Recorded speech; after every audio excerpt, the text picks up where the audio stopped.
So far, we've only considered optimizing the fares for a single route. In this video, we'll change our optimization formulation to include connecting flights. Now, instead of just being able to go from JFK in New York to LAX in Los Angeles, let's suppose that the plane stops in Dallas, at the Dallas-Fort Worth Airport. We still are just using one plane, but the passengers can now fly from New York to Dallas, Dallas to Los Angeles, or from New York to Los Angeles by just staying on the plane in Dallas. So how does our optimization problem change? We now have 6 types of seats that we can offer. The original 2 types, regular and discount from New York to LA, and 4 new types. We can sell both regular and discount seats from New York to Dallas, and regular and discount seats from Dallas to Los Angeles. We know the price of each type of ticket, as well as the forecasted demand for each type of ticket.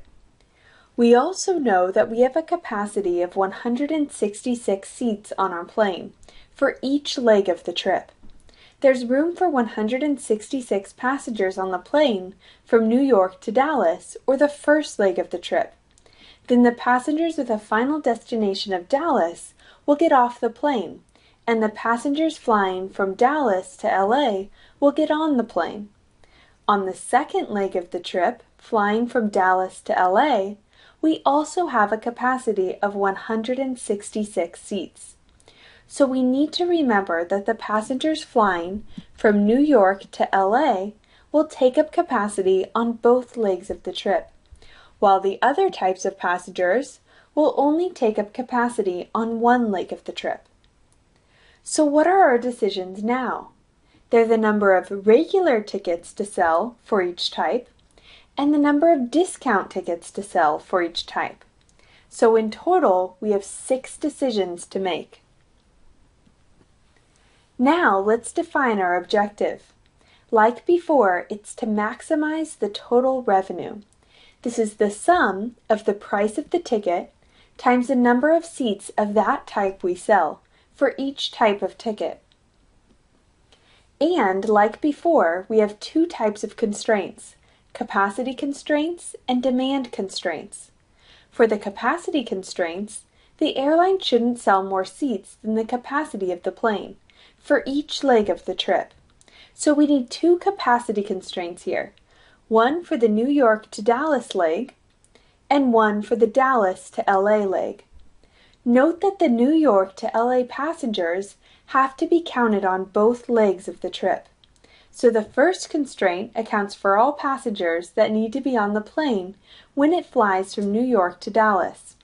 And the second constraint accounts for all passengers that need to be on the plane when it flies from Dallas to LA. We also need 6 demand constraints, one for each type of ticket. The number of seats sold should not exceed the forecasted demand for each type. And lastly, we can't sell a negative number of seats, so we have our non-negativity constraints to prevent the variables from being negative. Let's now go to LibreOffice and adjust our formulation to solve this bigger problem. In LibreOffice, go ahead and open the file Week 9 Airline RM Connecting.ods. In this file, I've set up our data, our decisions, our objective, and our constraints. Our decisions again are highlighted in yellow. We have a decision for each type of seat on each flight. Our objective here is the spot in blue. To build our objective, we'll use the SumProduct function.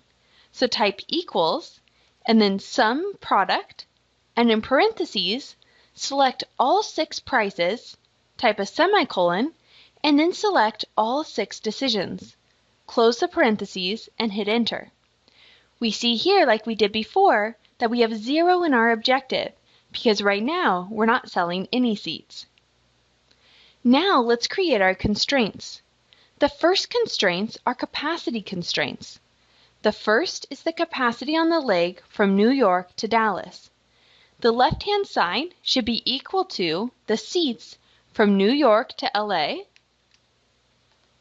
plus the seats from New York to Dallas. The sign is less than or equals, and the right-hand side is 166, the capacity of our aircraft. Now we need to build the capacity constraint from Dallas to LA. The left-hand side is equal to the seats from New York to LA, plus the seats from Dallas to LA. Our sign is again less than or equals, and our right-hand side is 166. For the demand constraints and the non-negativity constraints, because we have 6 of each this time, we'll actually make them in a more efficient way than before. So we just have a note down there that we need to remember to add these constraints. So now go ahead and in the Tools menu, select Solver. We need to first fill in the target cell, which should be the objective. Make sure that Maximum is selected. Then, in the Changing Cells box, select all 6 decisions. Down in the limiting conditions, let's now build our constraints. For the cell reference column, let's start by selecting the left-hand side of the 2 capacity constraints. The operator should be less than or equals, and the value should be the right-hand side of these 2 capacity constraints. Now let's make the demand constraints. In cell reference, just directly select the 6 decision variables, make sure the operator is less than or equals, and for the value, select the 6 demand constraints. This was a bit easier than what we did before because we didn't have to type them all out in our spreadsheet. Now let's do a similar thing for the non-negativity constraints, where in cell reference we select the 6 decisions. The operator this time should be greater than or equals, and for the value just type 0. Make sure in Options that the linear solver is selected, and go ahead and hit Solve. The solving result should say, Solving successfully finished, result 120,514. This is our total revenue. Go ahead and click Keep Result. And let's take a look at our solution.